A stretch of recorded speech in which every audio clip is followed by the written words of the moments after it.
ndio watoto ambao wanakwenda kuwashitaki wazazi wao wakiwanyima mirathi.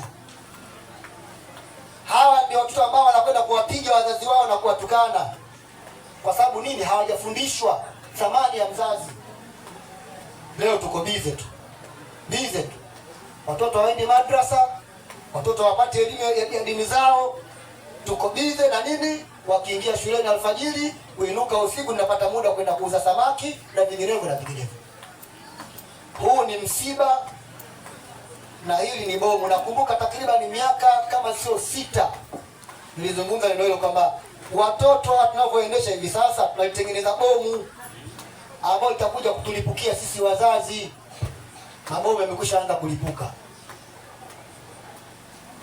Mabomu yamekwisha anza kulipuka. Kwa maana hao watoto sasa wamekwisha anza kuja kuwa ni hatari katika maisha yetu. Kwa hiyo nimetumia fursa hii kuongea kirefu zaidi, kuwakumbusha wazazi neema tuliyokuwa nayo hii.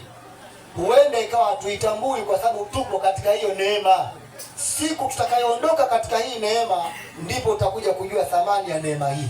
Na neema hii ili kuweza kuitunza ni kuviandaa vizazi vilivyokuwa salama, vyenye kuthamini maana ya hii neema tuliyokuwa nayo. Viongozi wa serikali, tumieni fursa hii. Mafunzo ambayo tumeyapata katika vurugu za uchaguzi na vingine